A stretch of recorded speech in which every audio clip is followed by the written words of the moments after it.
నాకు ఫోన్లు చేసి నన్ను తిడుతున్నారు, బెదిరిస్తున్నారు.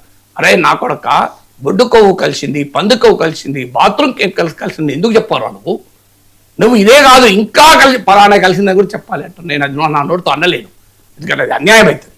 కానీ అది కూడా కలిసిందని చెప్పాలంట. నేను ఎవరు సార్ కాల్ చేసి? అది ఎవరండి? ఆ నెంబర్ కూడా నేను లోకేష్ గారికి పంపాను. నేను లోకేష్ గారికి పంపి 3 రోజులు అయింది. ఏమన్నారు sir? No response, as usual no response. నేను చెప్పాను, ఇట్లా తిడుతున్నారయ్యా నన్ను, ఇలా పలాంటి కలిసిందని చెప్పు అంటున్నారు. బాత్రూమ్ కెమికల్స్ కూడా సరిపోదట, గుడ్డుకో కలిసింది, పందుకో కలిసింది, బాత్రూమ్ కలిసింది, ఇంకా పలాంటి కలిసిందని నేను చెప్పాలట. నా మీద ఒత్తిడి తెస్తున్నారు చెప్పమని, బెదిరిస్తున్నారు, తిడుతున్నారు చెప్పమని అన్న లోకేష్ గారు చెప్పి 3 రోజులు అయింది. No response. నేను మాత్రం అనవన్నను బెదిరిస్తున్నారు. ఆ బెదిరిస్తున్న వాళ్ళ నెంబర్లతో సహా నేను రాష్ట్ర మంత్రికే పంపాను. No response. నేను ఏం చేయాలి చెప్పండి? మరి వెంటనే వాళ్ళకి రెడ్ బుక్ రాజ్యాంగం అమలు కావాలి కదా వాళ్ళ విషయంలో.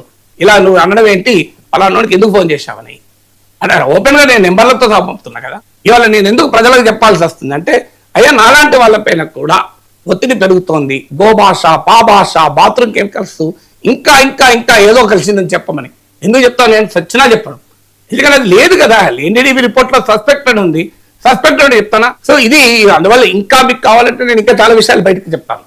ఎందుకు ఇక్కడ వరకు ఆగుతున్నాను, ఎందుకంటే నా ఉద్దేశం ఇది ఇంకా ఇంకా సమాజానికి మంచిది కాదని చెప్పడమే.